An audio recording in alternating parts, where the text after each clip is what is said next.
Hi guys, thanks for tuning in to another episode of Nugget News. Well, what an amazing year 2017 has turned out to be for Bitcoin and the entire cryptocurrency space.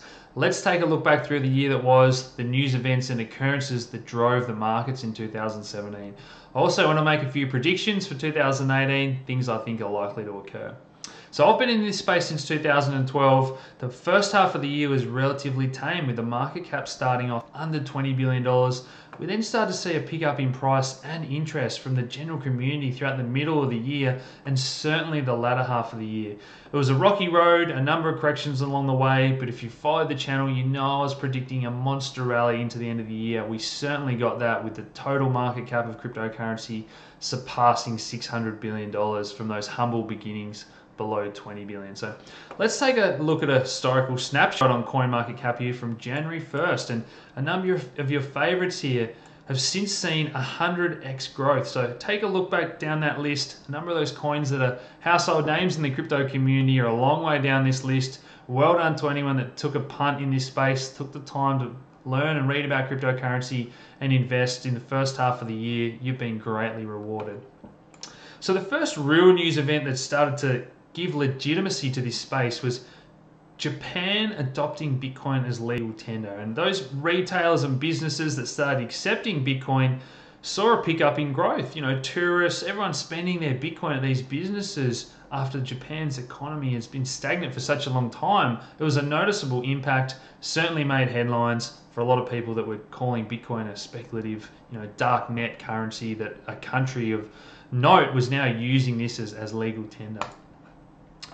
We then saw price premiums in different countries as those Asian markets started to pick up. So China, South Korea, financially suppressed countries, Zimbabwe, Venezuela. Bitcoin and cryptocurrency is trading at a massive, 25% premium in some instances. 2,850 in Korea at the time, when other, Western exchanges were still around the $2,000 mark. We then had the flash crash. So GDAX exchange, Coinbase's institutional exchange, the entire order book got wiped out by one sell order, and then all the positions being liquidated and margin called drove the price almost down to zero here.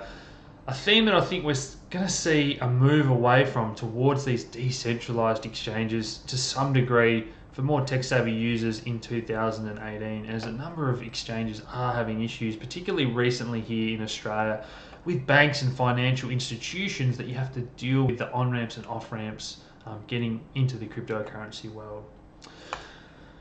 We then saw the first really hotly debated hard fork. So for a couple of years we had this debate in this space about how we're going to scale the network, and it came to shove, and there was a small group of people that decided enough's enough, we're doing 8 megabyte blocks. They hard forked away to create a new coin called Bitcoin Cash. So look, I won't dive into the politics of that too much. It has surprised a number of people, the price it's been able to reach and the percent of market cap it has been able to capture, but that's certainly started this phenomenon of ongoing hard forks. So we look down the list here: Bitcoin Cash, Bitcoin Gold, Bitcoin Diamond, but now we just see fork after fork. A theme is going to continue in 2018. Think of this as almost a new way to ICO, as Jimmy Song and I spoke about in that interview. So something I think is definitely going to continue throughout 2018.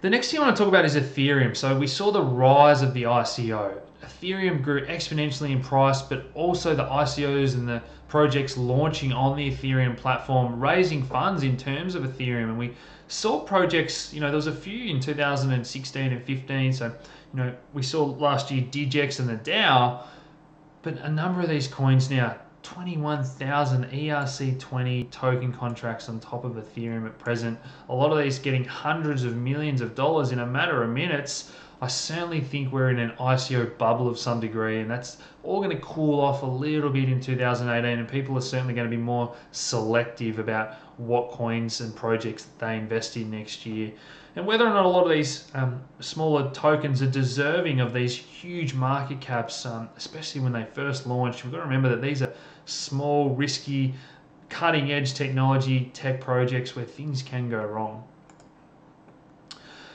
Jamie Dimon was then making the headlines in September, calling Bitcoin a fraud. This rubbed a lot of people up the wrong way. The price has since appreciated greatly. We saw JP Morgan subsidiaries actually buying Bitcoin after he said this. So this is, pretty contentious issue, kicking Bitcoin while it's down. September was certainly a bad month for the price and the news. So next up, we had China shutting down exchanges, issuing those closure orders to stop trading completely by the 30th of September.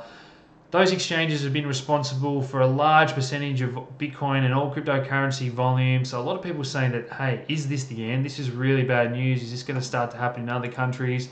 Then we had South Korea follow suit, cracking down on ICOs, and we certainly saw the price nosedive after all this happened. It created a lot of FUD, so fear and uncertainty, particularly to that wide range of new users to this space who didn't know what this meant. They weren't able to break down how bad this news was, and the price fell hard and has since recovered. So next up, we saw a lot of celebrities endorsing ICOs and different cryptocurrencies. So I think the price peaked the same week as Paris Hilton tweeted about a project. So, Floyd Mayweather, we've had John McAfee since with coin of the day, coin of the week. I certainly think that this is not healthy for the cryptocurrency space.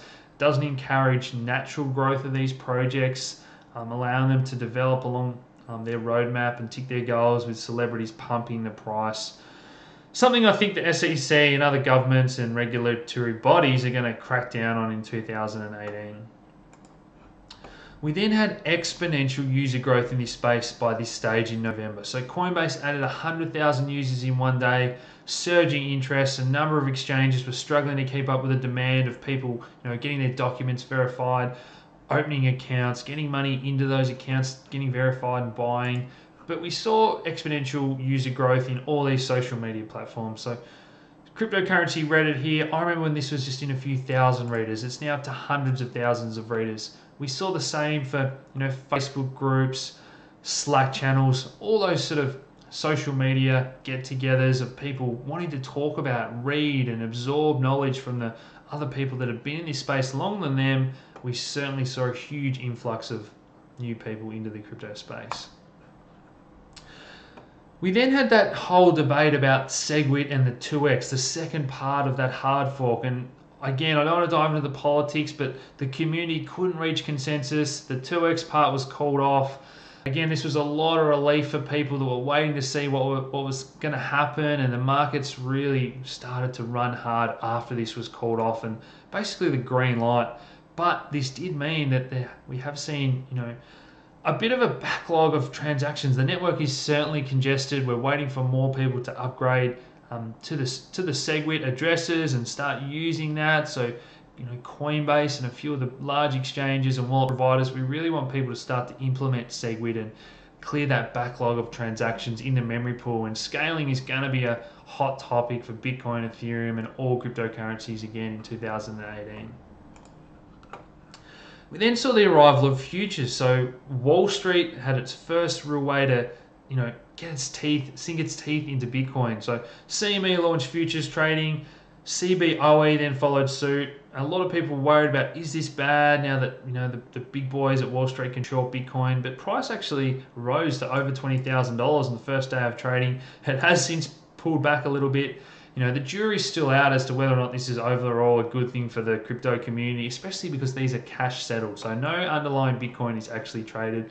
This is all just speculative for the Wall Street players. The other thing we'd started to notice by this stage is hedge funds, investments funds, and money managers starting to get demand from their customers and say, look, we want in on this space. So this is Mike Novogratz. He was the first sort of hedge fund manager that really said that, hey, this space is real. This is legitimate. So he's opening a $500 million cryptocurrency hedge fund. I'm having him on the channel soon to interview. Can't wait to pick his brain and talk about what he sees going on in this institutional space, with over 100 hedge funds in 2017 announcing that they're going to start investing in cryptocurrency. So that's going to be a huge theme, that institutional smart money investing in Bitcoin, Ethereum, and all good projects throughout 2018. The last few days we've seen South Korea tighten controls, and again this is similar to China and what we saw, that they want a framework and rules and regulations in place to protect their citizens. So, they're not outright banning crypto or anything like that, like a lot of the mainstream media make it out to be. They just want to have control. There's a lot of fraudulent projects and scams out there. They want to have regulations in place to protect everyone. So the appropriate measures are taken for investors that want to get into this cryptocurrency space. A lot of hacks this year, as always. A lot on the Ethereum network. ICO's been hacked with Coindash here. The Parity wallet breach of the multi-sig wallet. Enigma project. Tether being hacked. Tether a lot itself was in the news this year about, do they have that one-to-one backing? What's the relationship with Bitfinex? Again, I can't wait for the Maker DAI to bring out their stable coin. Certainly Tether are going to launch other backed tethers and different euro backed and all that as well. So definitely that stable coin token is something that this space really wants, and clear and transparency, the whole point of the blockchain. So we want audits of Tether. We want it to be 100% clear that it is one-to-one backed. Something again that we're going to see change in that space in 2018. That brings us to the current price of Bitcoin. Tremendous growth, as I've seen in those prices since the start of the year, but this leads me into my predictions for 2018. So I want to start off with the Bitcoin dominance. So, since I've been in this space, Bitcoin was always around 90% or more dominance, but this year really saw the rise of Ethereum, and that was certainly due to that scaling debate. So people saying, how is Bitcoin going to scale? It's sort of at this dead-end debate, and then Bitcoin did do the hard forks of some sort. SegWit, the Lightning Network, provided some hope to the community, but certainly, but even though the dominance is dropping, the total market cap is still growing exponentially. So it was in some ways inevitable. We're going to see other cryptocurrencies grow. We had this sort of hype about the flippening, whether or not Ethereum was going to overtake the Bitcoin total market cap. Look, I think Bitcoin is really at a crossroads now, and it's got to determine its own future. So if Bitcoin can scale at the moment, it can become that digital money as well as what it started off to be, that cash transaction for anywhere globally, cheap transactions, because at the moment it's certainly heading down the path of being a good store of value. So it's certainly going to continue to grow, and if we get a Bitcoin ETF next year, more people viewing it as a store of value, it's going to go up in price. But I'd really love to see Bitcoin implement Lightning Network and scale and really regain that dominance. But if it doesn't, I certainly think that Bitcoin dominance runs the risk of continuing to decline, and other coins such as Litecoin can become that method of online cash and payment. Ethereum can continue to grow. There's hot competition out there from other projects working hard to scale. So I really hope Bitcoin doesn't have a stalemate where they don't develop and grow during the next 12 months. The next thing that I think is going to happen is the recognition that these blockchain technology projects are individual projects. So I've recently made that video about top 10 projects I think for next year, a number of other good projects I've covered throughout this year on the channel. But that correlation that everything is just, related to Bitcoin and everything's a cryptocurrency. Here's this Bitcoin altcoin correlation video I made throughout the year, and everything is showing a positive correlation to Bitcoin. Whatever Bitcoin does, these other coins roughly follow. Next year, I certainly think that we're going to see some coins move independently of the Bitcoin price. Why would these individual projects, Power Ledger, Horizon State, Funfair, why should they be going up and down if Bitcoin goes up and down? They're in completely different industries, changing the world in different ways. So certainly I think correlation to Bitcoin is going to break in 2018 for a number of these quality projects. The other thing that I think is going to come as a surprise to people is the Ethereum futures. So a lot of people are talking about, the Bitcoin ETF, and yes, I certainly think that's probably a likelihood of happening, and even more than one Bitcoin ETF. That's going to be great for the space, but I'm looking for the surprises. So are we going to get Ethereum futures, an Ethereum ETF, maybe even Litecoin? Who knows if Roger Ver pushes his agenda to try and get a Bitcoin cash fund, or all those things remain to be seen. That's where I think we're going to see the big growth, the things that the market hasn't yet priced in. The other thing I just want to touch on is a bit of a controversial topic. I think we're going to see a lot of these guaranteed return style investments get cracked down on. So bit petite, I haven't followed this real closely, but a lot of people saying they haven't heard anything back now in weeks and weeks from bit petite that guaranteed these high returns. I think a lot of these guaranteed return projects are going to be stamped out by certain governments and jurisdictions. The fact that they've got to the point where there's thousands of people investing in these, all thinking they're going to get these guaranteed returns. The law of large numbers says that they're not going to be able to keep up these exponential numbers and this growth. And I think a number of these guaranteed returns go belly up in 2018. Finally, I think that Bitcoin is going to have to be acknowledged by central banks and governments. So a lot of them are still saying that, hey, it's not really on our radar, too small to threaten any global economy or threaten our monetary policy decision-making process.